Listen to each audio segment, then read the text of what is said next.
Pues estamos en uno de nuestros últimos estudios, como ya les decía, del capítulo 5 de Gálatas. Y hoy vamos a estudiar desde el versículo 16 hasta el 25 que acabamos de leer. Y mientras nosotros nos adentramos más en el capítulo 5 de Gálatas, nosotros nos hemos estado dando cuenta de algo que yo pienso que es el corazón de la vida cristiana, que significa andar en el Espíritu y cómo se hace. Ese es el corazón de la vida cristiana. Toda la vida cristiana se resume en eso. Ahora que nosotros hemos recibido el Espíritu Santo y que hemos sido sellados por Él, hay varias realidades que están a nuestro alrededor. Pero yo quiero hacer específicamente énfasis en dos, porque esas son las que yo pienso que el texto hace énfasis. Y la primera es esta. Hay una realidad que está presente en nosotros, que es la realidad de que todavía estamos unidos a nuestra carne. Recuerden que carne, aquí en Gálatas, no se refiere necesariamente a nuestros músculos y piel, sino que se refiere a nuestra naturaleza caída, lo que es natural en nosotros, que siempre somos tendientes al mal y hacer lo que a Dios le desagrada, que somos resistentes a Dios, que no deseamos seguirlo, ni someternos a Él, ni tampoco podemos. Esa es la idea de carne. Y sí, aunque nosotros tenemos al Espíritu y hemos sido justificados por el Señor y hemos sido regenerados por su obra de gracia y se nos ha dado una nueva naturaleza, de modo que ahora amamos la santidad y la justicia, los impulsos de nuestro corazón natural siguen estando presentes en nosotros. Nosotros seguimos batallando con eso. Gálatas 5:17 lo dice así: porque el deseo de la carne es contra el espíritu y el del espíritu es contra la carne, y estos dos se oponen entre sí. Esa es una batalla continua de todo creyente. Batalla continua. Constantemente está en nosotros. Pero también hay otra realidad presente para nosotros. Y esta es que aunque nosotros hemos sido salvados y justificados, y nosotros hemos sido regenerados, Dios no ha bajado el estándar para sus criaturas. Es decir, Él sigue demandando lo mismo de todos. ¿Y qué es eso? Perfección. Mateo 5:48, ahí el Señor Jesús dice: sean pues perfectos como vuestro Padre que está en los cielos es perfecto. Ese siempre es el estándar del Señor. Perfección en santidad. Primera de Juan 2:6, el apóstol Juan nos enseña y nos dice: el que dice que permanece en Él, en el Señor Jesús, debe de andar como Él anduvo. Ese siempre es el estándar. Siempre es el estándar para nosotros, la perfección en santidad.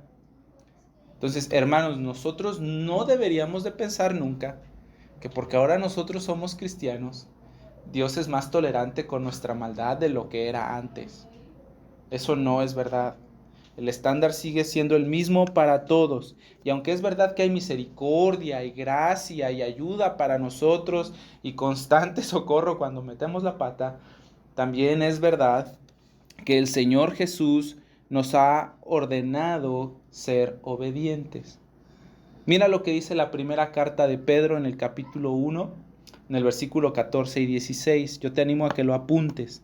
Primera de Pedro 1, del 14 al 16 dice: como hijos obedientes, no se conformen, o sea, no se amolden a los deseos que antes tenían estando en su ignorancia, sino como aquel que les llamó es santo, sed también vosotros santos en toda vuestra manera de vivir. En toda vuestra manera de vivir, porque está escrito: sed santos, porque yo soy santo. ¿Dónde está escrito eso? En un montón de partes en el libro de Levítico. ¿Ok? Ese sigue siendo el estándar. Y la pregunta para los cristianos es: ¿y cómo puedo yo lograr eso? Esto que vamos a estudiar hoy es una de las cosas más alentadoras en mi vida y espero que lo sea para ustedes.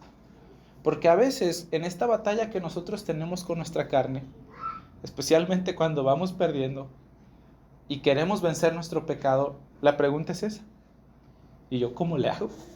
¿Cómo le hago para vencer esto ya? ¿Cómo le hago yo para ya dejar esto? Porque yo no quiero andar en mi carne.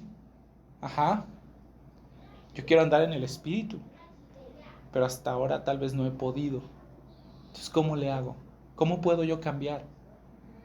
¿Cómo puedo yo cambiar de verdad?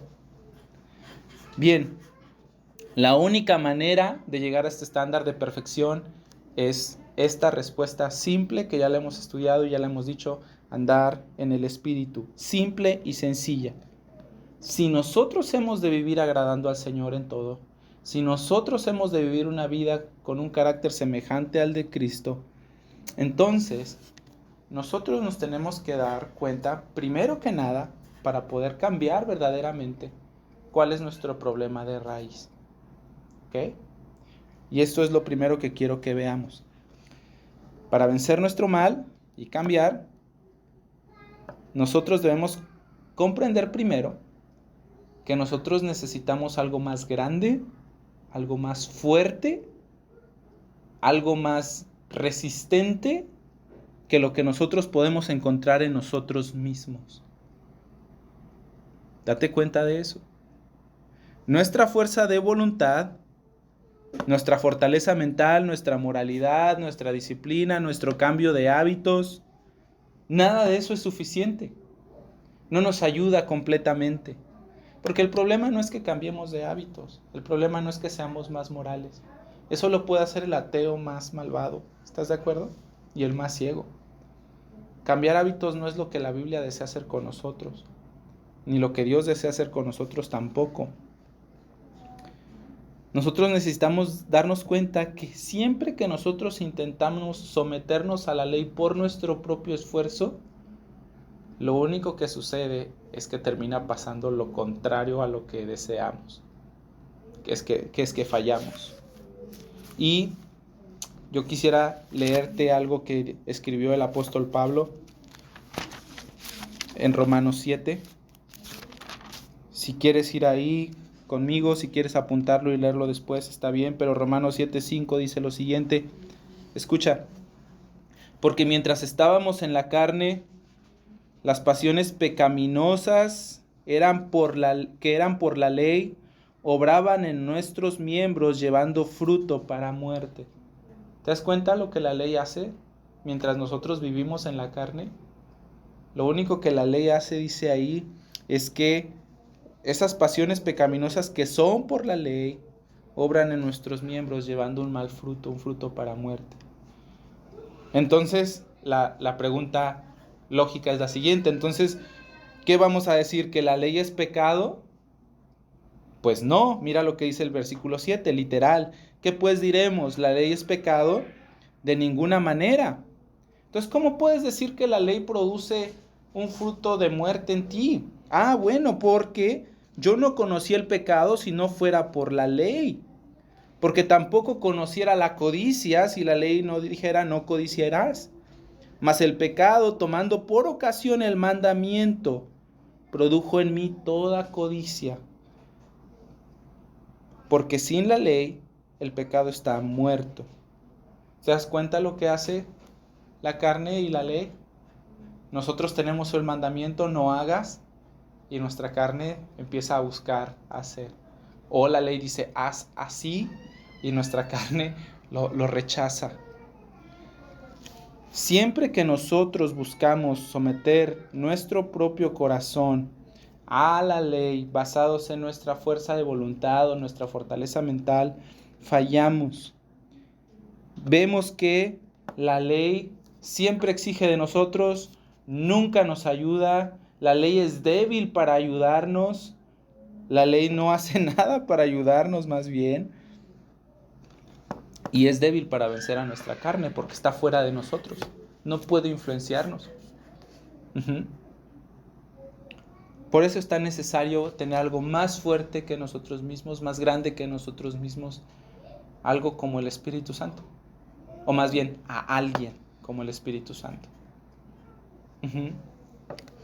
Entonces necesitamos entender primero que yo no soy suficiente. Yo no soy suficiente para poder hacerlo. necesito la ayuda del Señor. Ahora, la segunda cosa que necesitamos entender es que debemos de entender que el problema real no está fuera de nosotros. O sea, la culpa de que tú actúes pecaminosamente no es de las personas, no es de las circunstancias, no es de que alguien me dijo o alguien me obligó, no son los demás, no es la genética, no son nuestros traumas tampoco. ¿Qué? Lo que procede de nosotros es el problema. Es nuestra propia tendencia pecaminosa, nuestra tendencia que vive en nuestra naturaleza, en nuestra propia carne. Mira lo que la carne produce en nosotros, mira lo que nuestros propios deseos producen. Otra vez estamos en Gálatas 5 y mira lo que dice el versículo 19.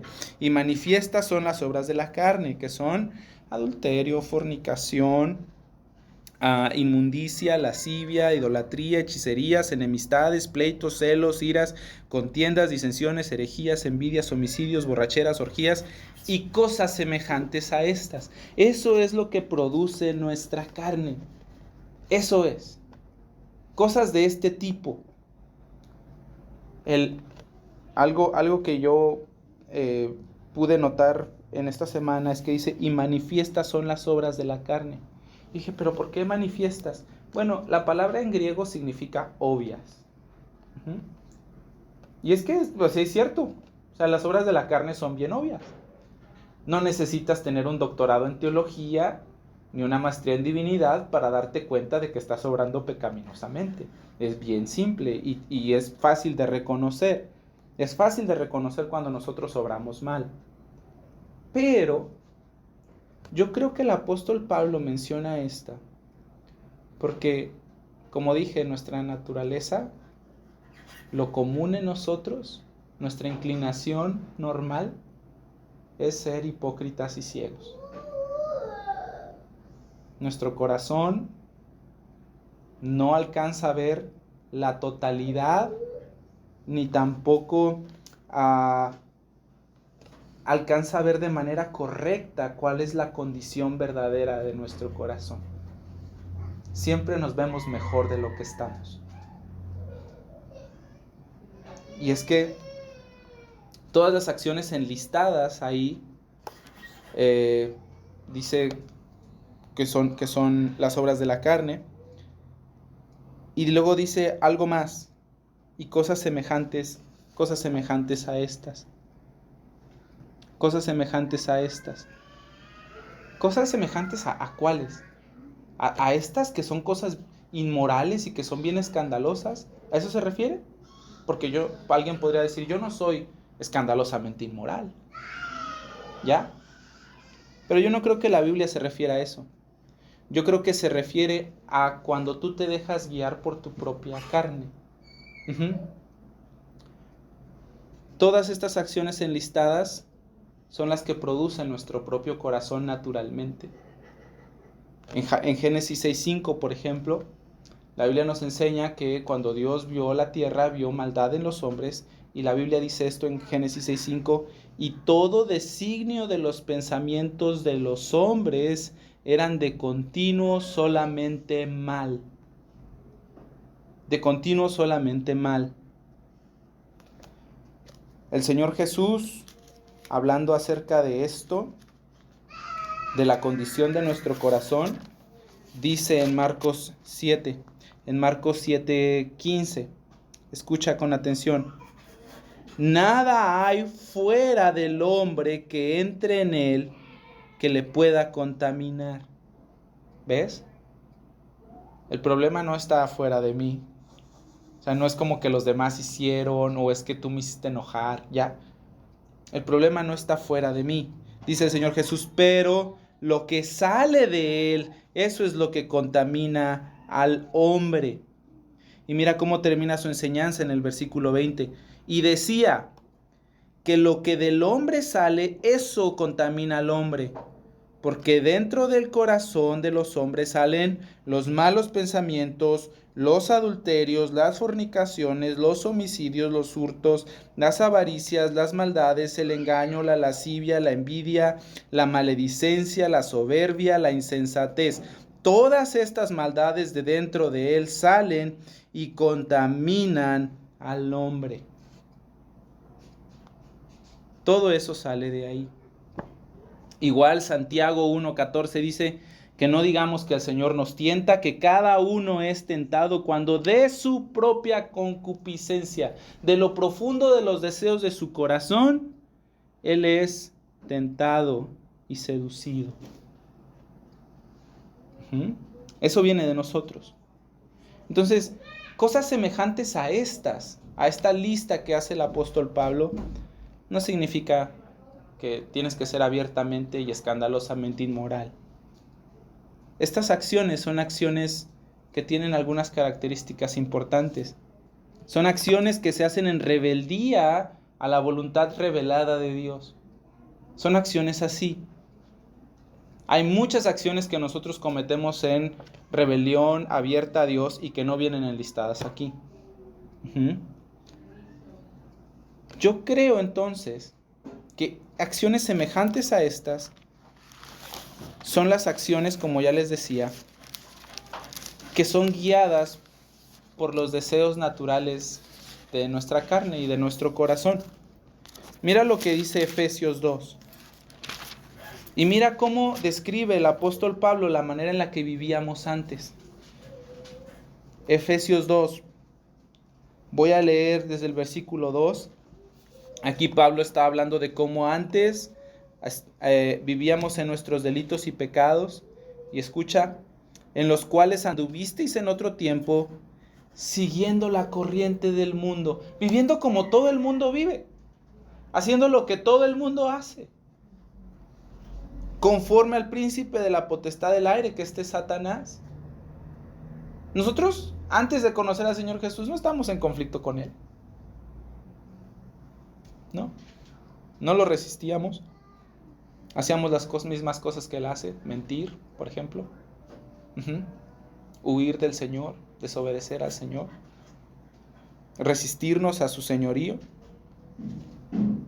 Entonces dice, siguiendo la corriente del mundo, conforme al príncipe de la potestad del aire, el espíritu que ahora opera en los hijos de desobediencia, en los cuales también todos nosotros vivimos en otro tiempo en los deseos de nuestra carne, haciendo la voluntad de nuestra carne y de los pensamientos, y éramos por naturaleza hijos de ira. Vivíamos para lo que mi carne me diera. Si quería hacer algo, lo hacía. No importa qué fuese. Entonces, estas cosas semejantes son esas, las que se hacen siguiendo solamente los impulsos y los deseos de mi carne. Y yo también podría agregar algo más a esta descripción de cosas semejantes a estas, que son cosas que se hacen en incredulidad.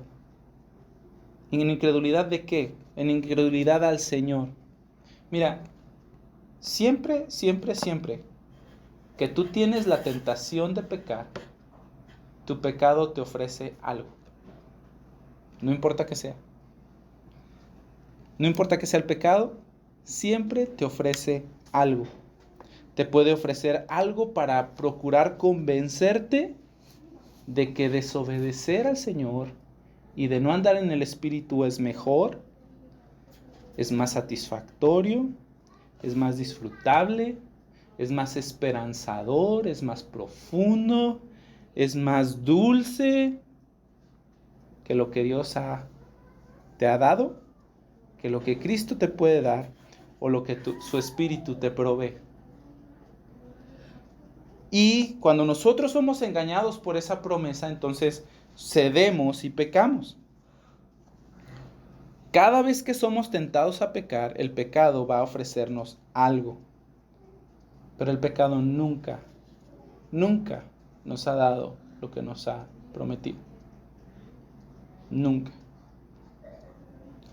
Simplemente yo quiero que pienses en lo que pasó en el Edén. ¿Recuerdas? El fruto era deseable para comer, deseable a la vista, deseable para alcanzar sabiduría. Adán y Eva tenían la promesa de llegar a ser como Dios. Y cuando desobedecieron y fueron engañados, ¿qué pasó? Murieron, fueron sacados del Edén, perdieron su comunión con el Señor. Ellos sintieron vergüenza y temor. Cuando Sansón se la pasó jugando con su pecado, ¿qué le pasó? ¿Todos lo alabaron porque era muy sabio y muy inteligente? No, terminó siendo capturado por sus enemigos, siendo la burla de todos en un templo pagano, sin ojos, humillado, obligado a trabajar como burro. Cuando el rey Saúl permaneció en su pecado, el Señor quitó de él su espíritu y lo desechó de ser rey. El pecado jamás nos da lo que nos promete. Nunca. Para nosotros entonces es importante que nosotros aprendamos a reconocer estas mentiras que hay en las falsas promesas de satisfacción y de felicidad y de realización que el pecado nos ofrece. Y que nosotros empecemos a reconocer la verdad de Dios y que nosotros la guardemos en nuestro corazón y en nuestra mente para que entonces nosotros podamos vivir una verdadera felicidad. El pecado siempre nos deja vacíos. Siempre nos deja vacíos, llenos de culpa, dolor, llenos de vergüenza, llenos de condenación. Es lo que hace. Mira lo que dice Gálatas 5:21, eso es exactamente lo que dice. Dice, acerca de estas cosas, las cuales les amonesto, que como ya lo he dicho antes, que los que practican tales cosas no heredarán el reino de Dios. ¿Ves? Llenos de vergüenza y de condenación. Hermanos, aquí no hay mucho que explicar. De verdad que no. Pero sí quiero pedirte algo, por favor, delante del Señor. No trates las cosas que Dios odia como si no fueran importantes. Mira la grave advertencia que Dios nos trae hoy en su palabra. Los que practican tales cosas no heredarán el reino de Dios. No lo harán. Todos los que permanecen en sus pecados, todos los que no se arrepienten, los que permanecen fuera de su voluntad y rehúsan someterse a su señorío, los que no abandonan su mal, quedarán fuera del reino del Señor. Esa es la recompensa final del pecado. Tal cual lo dice Romanos 6:23, que la paga del pecado es la muerte, es lo único que trae. Y tal vez alguno diría, bueno, ¿y quién no ha pecado? ¿Saben quién hace ese tipo de preguntas? Los que hipócritamente tratan de justificar su propio mal con el mal de otros. A veces hablo esto con mis alumnos en la escuela y les digo, sí, nosotros usamos la verdad de que todos somos pecadores. Y bueno, sí, todos somos pecadores. Más como una excusa para mi propio pecado que para animarme al arrepentimiento. Ah, claro, tú fallas, yo fallo. Todos somos pecadores, claro. Esa verdad es usada hipócritamente para excusar nuestra propia responsabilidad y nuestra propia maldad. Pero quiero hacer una aclaración sobre este texto. El texto no habla de perfección. No habla que los cristianos son perfectos. La Biblia dice, los que practican tales cosas. Aún los cristianos pecamos, y pecamos a menudo y algunas veces de manera grave. Pero la diferencia entre los cristianos y los que no lo son, los que son guiados por el Espíritu y los que no lo son, es que los cristianos, aunque pecan, no permanecen en su pecado, ni su pecado los domina tampoco. Esa es la gran diferencia. Ellos vuelven al camino de la santidad de alguna manera. Lo que pasa con los no cristianos es al revés. Ellos están bien. puede que sí, no estén tan felices, pero tampoco les molesta mucho. No buscan quitar esa maldad de su propio corazón.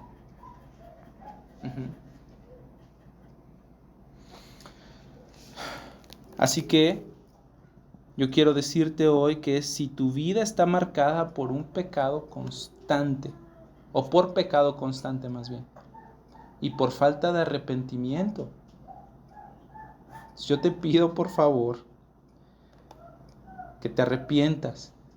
Porque mira lo que dice la palabra de Dios: los que practican tales cosas, los que no se apartan de ellas, los que siguen ahí haciendo lo mismo, esos no heredarán el reino de Dios. No lo harán. No lo harán. Y no lo harán por una razón simple.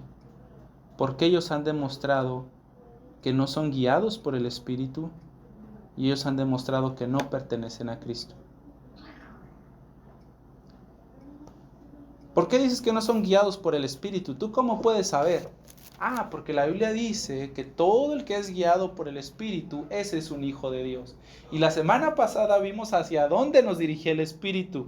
Nos dirigía al arrepentimiento, nos dirigía a amar a Cristo y atesorarlo por sobre todas las cosas, nos dirigía a la santidad de vida, nos dirigía a vivir en amor con los demás y con el Señor, nos dirigía a vivir con fe.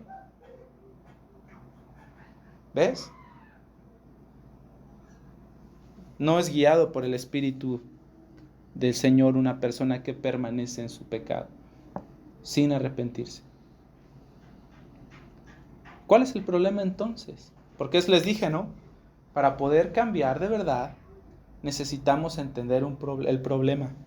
Dijimos que el problema tenía que ver primero con entender que yo necesito algo más fuerte que yo mismo para poder vencer mi pecado. Y segundo, que yo debo de entender que el problema no son los demás, el problema no está fuera de mí, el problema está dentro de mí. No sé si esto lo dijo el pastor Ted Tripp, pero quiero usar algo que está escrito en uno de sus libros.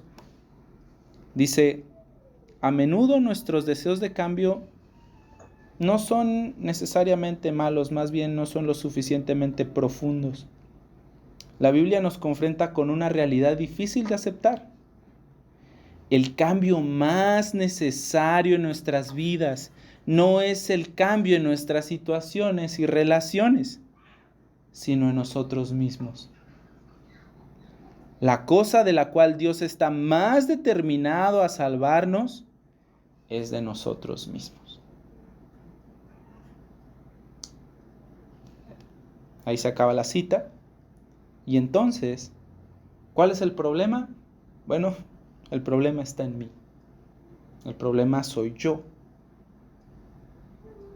Y la verdad, a la mayoría no nos gusta escuchar eso. Es más fácil cuando le puedo decir que, es que tú, por tu culpa yo soy así. Es que porque la situación me forzó a hacer tal cosa. Es que tengo la presión de. Es que todos lo hacen. No. No, Carlos, es que tú no entiendes. Es que si tú tuvieras la situación que yo tengo en mi casa, tú entenderías por qué yo hago lo que hago. No. El problema no está fuera de nosotros, ya lo dijo el Señor Jesús. El problema está en mí. Yo soy el del problema. Yo estoy siendo guiado por mi carne. Y cuando yo actúo pecaminosamente, yo estoy siendo dirigido por mi carne y solo por mi carne, por las cosas que yo amo, que mi carne disfruta y por las cuales yo estoy dispuesto incluso a deshonrar al Señor para poder hacer lo que mi carne desea. Ese es el problema.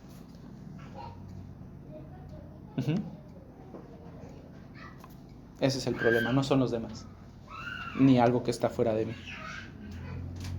En contraste con esto, la Biblia nos enseña que los cristianos no tienen esta manera de vivir guiada por su carne. Ellos, los que con arrepentimiento han recibido al Espíritu Santo porque escucharon el Evangelio con fe, como dice Efesios 1, ellos tienen un fruto diferente en su vida. ¿Cuál es ese fruto? Versículo 22. Mas el fruto del Espíritu es amor, gozo, paz, paciencia, benignidad, bondad, fe, mansedumbre, templanza. Ese es el fruto del Espíritu.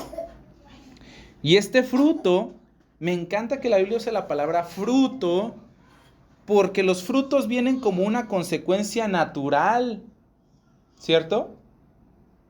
No es algo artificial. O sea, es bien fácil saber que, por ejemplo, las plantitas que tenemos ahí en el recibidor, pues no van a dar nada, porque son de plástico.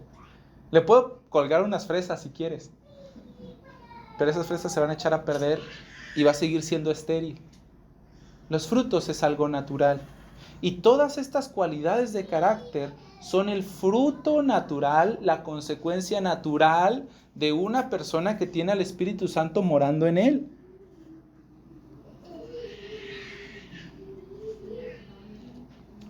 Yo creo que esto es la razón por la cual la Biblia dice: las obras de la carne son tú, mas el fruto del Espíritu es.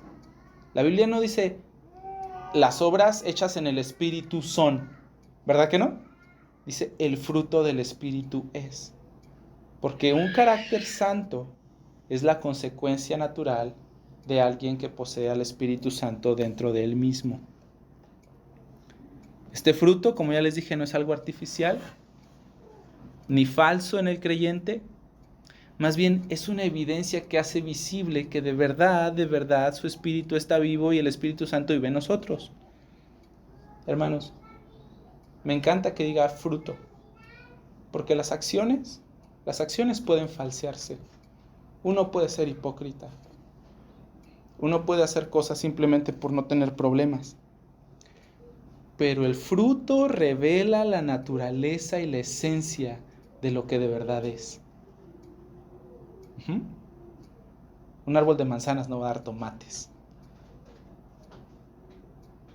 Una persona que tiene al Espíritu andará en el Espíritu y traerá ese fruto. El fruto del Espíritu. Ahora, nota que también es una palabra singular. Son muchas cualidades de carácter, ¿verdad? Amor, gozo, paz, paciencia. Pero dice el fruto, no dice los frutos. Es decir, todas esas cualidades de carácter son desarrolladas en el creyente. No es como que alguien diga: no, es que yo no tengo el fruto del amor. Ese fruto no. El de paciencia más o menos. El de generosidad, sí. El de benignidad, sí. El de fe, sí. El de mansedumbre, no, porque a mí nomás me dicen algo y me enojo rápido. No. Es el fruto del Espíritu, viene todo junto. Tal vez yo podría asemejar esto, por hablar de una fruta, a una piña. ¿Sabían que las piñas no son una fruta? Son un racimo de frutas. ¿Te has dado cuenta que la piña tiene así como unos rombitos? Cada uno de esos rombitos es una fruta. Pero todos están tan unidos que es una. Ajá. Algo así yo podría decir que es el Espíritu Santo. El Espíritu Santo produce ese tipo de fruto.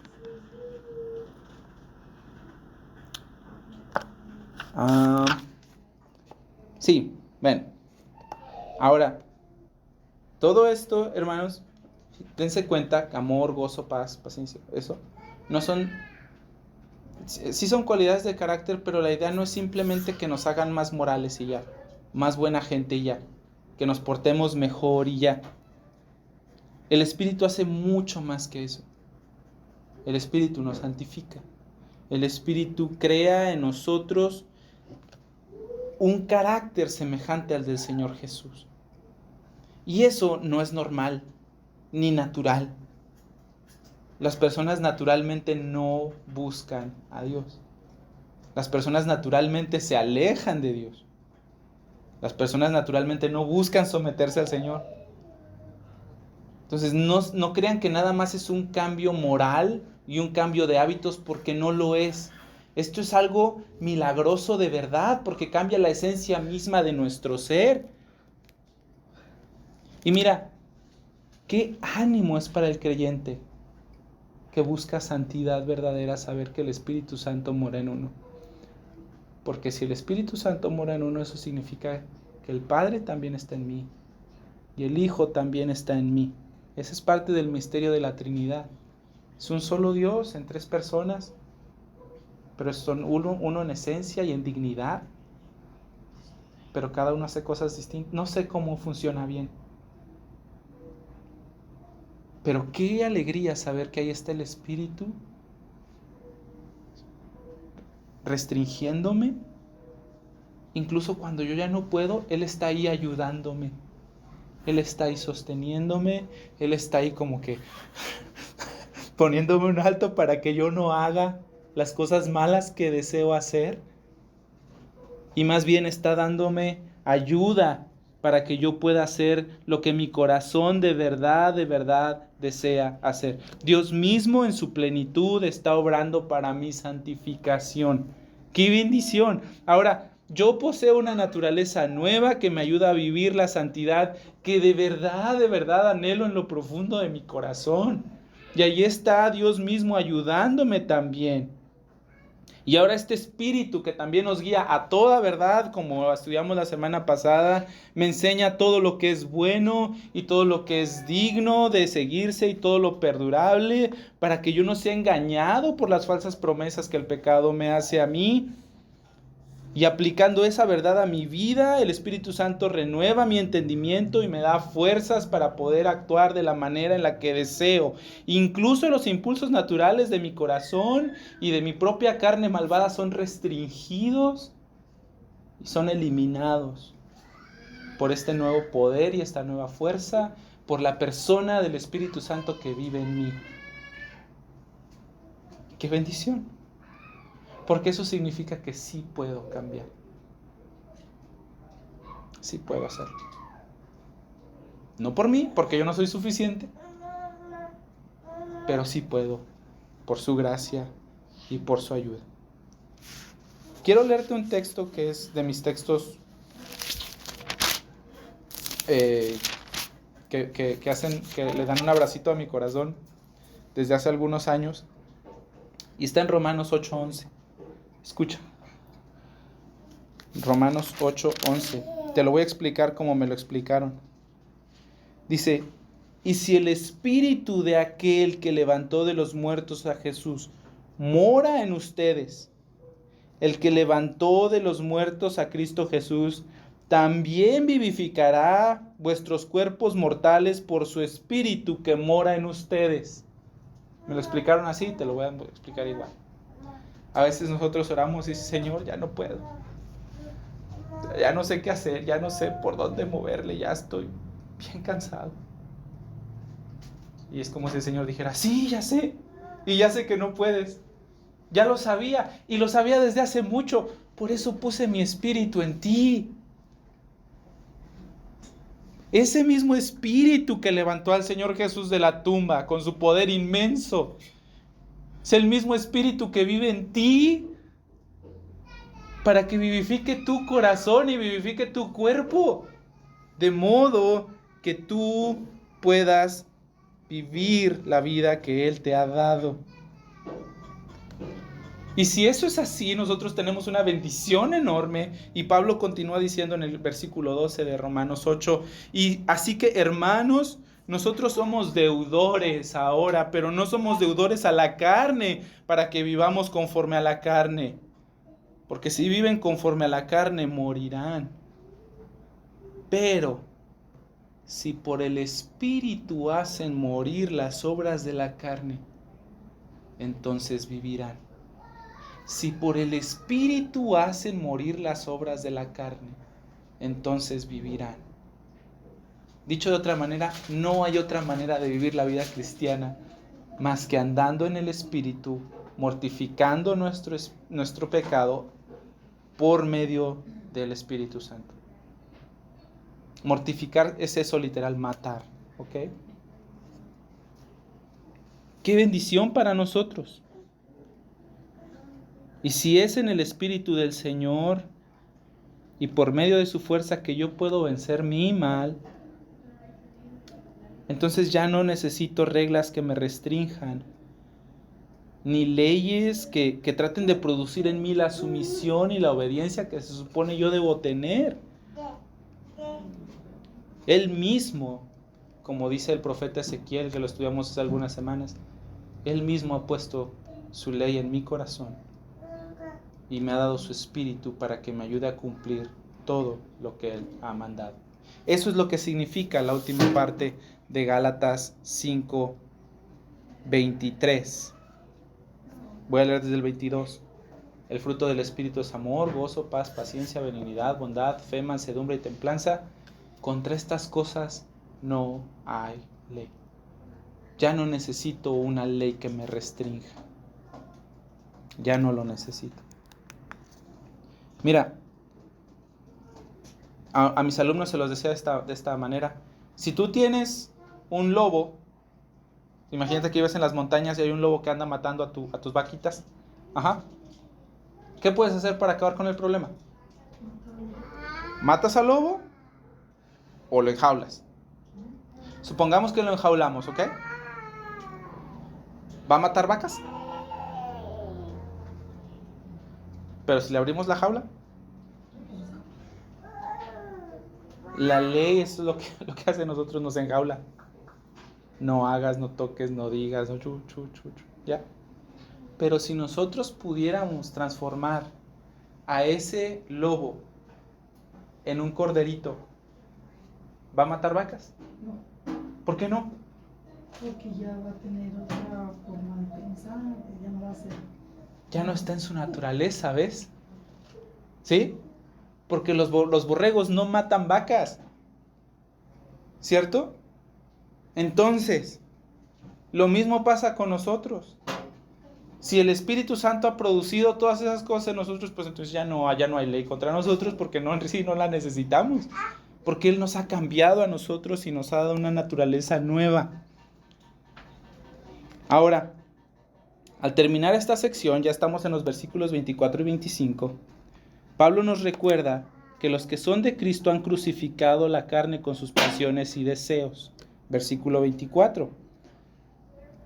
Y esto es así por una razón muy sencilla.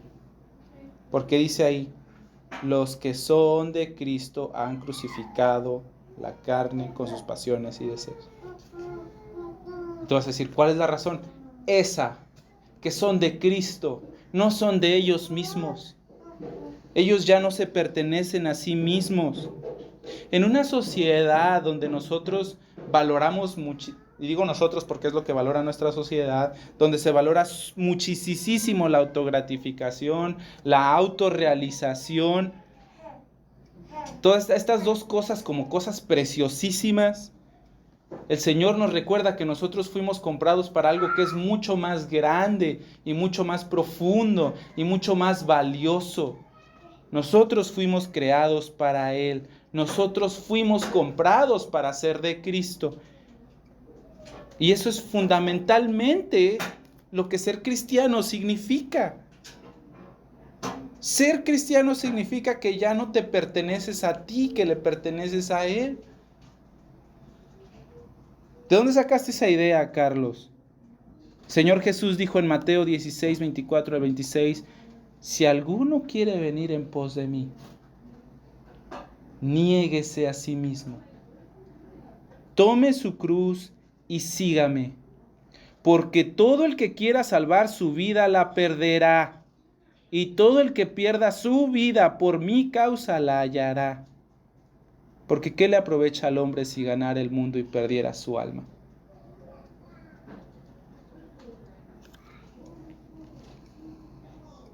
Aunque tal vez la vida en el Espíritu te parezca difícil, no lo es, está bastante simple.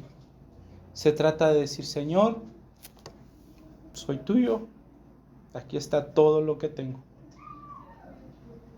Mis planes ya no son lo más importante, mi agenda no es lo más importante. Lo que yo deseaba para mí mismo ya no es lo más importante.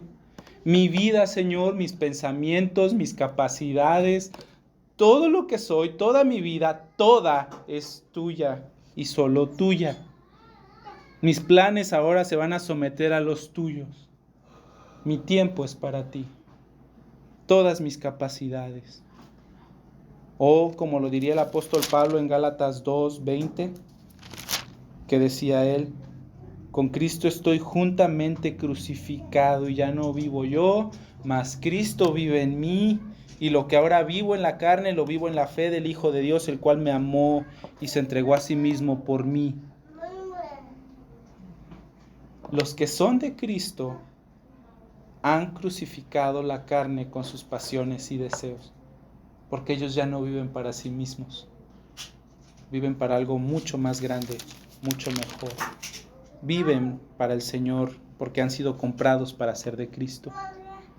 Y el último versículo del capítulo 5 dice: y si vivimos por el Señor, y si vivimos por el Espíritu, andemos también por el Espíritu. No nos hagamos vanagloriosos, irritándonos unos a otros, envidiándonos unos a otros.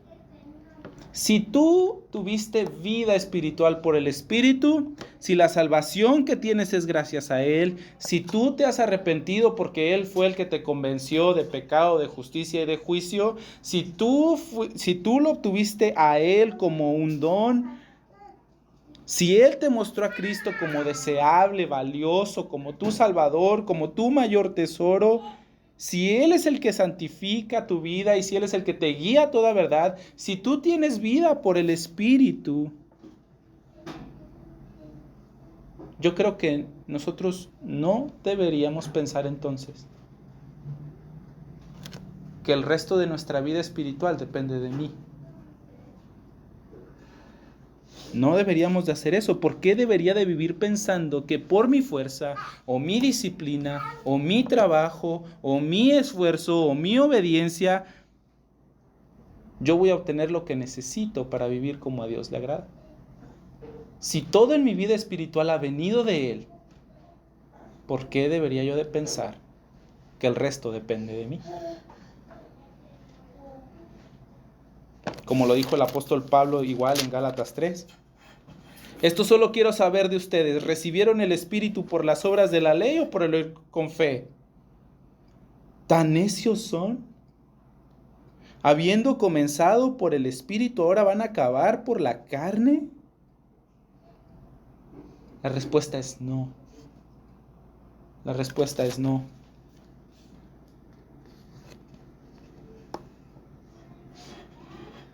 Entonces, si no deberíamos de vivir así, deberíamos de pensar y de aprender que lo que necesitamos es el Espíritu Santo, necesitamos al Señor, su fuerza y su guía. Eso es lo que significa el versículo 25. Si viven por el Espíritu, anden también por el Espíritu. Tengan una vida congruente. Y el último versículo: si esto es así, si todo en tu vida cristiana viene de Él, no solamente al inicio, sino durante toda tu vida, entonces nosotros no deberíamos de ser ásperos con otros que necesitan aprender. Tampoco deberíamos de ser altivos y orgullosos, sino humildes. Porque nada en nuestro avance espiritual proviene de mí mismo. Incluso el querer como el hacer provienen del Señor por su buena voluntad. Eso lo aprendimos hace algunas semanas en Filipenses. Nada viene de mí. Todo viene de Él. Entonces yo no tengo cara para tratar mal a mi hermano que sigue aprendiendo. No tengo por qué ser altivo si todo lo que he recibido lo he recibido de gracia. Pero tampoco debería de envidiar a otros. Ni pensar: híjole, qué padre su don, a mí me gustaría tener lo mismo que él. No debo de envidiar sus dones, ni lo que Dios en su gracia le ha permitido. ¿Sabes por qué? Porque el mismo Espíritu que reside en esa persona también reside en ti. Todos tenemos el mismo Espíritu. Todos. Y quiero cerrar este sermón, citando otra vez el libro del pastor Tripp que les decía hace ratito. Si lo quieren leer o comprar, se llama ¿Cómo cambia la gente? Es un buen libro. Escucha. La esperanza de crecimiento y el cambio en mí descansan en mi relación con una persona. Qué padre esto. No descansa en mí, no descansa en mi fuerza, descansa en mi relación con una persona, Jesucristo, quien actúa poderosamente para cambiar mi corazón y hacerlo cada vez más como el suyo. ¡Qué bendición!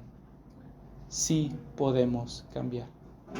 Sí podemos dejar a un lado los impulsos naturales de nuestra carne, aunque nosotros pensamos que es imposible. Sí podemos hacerlo.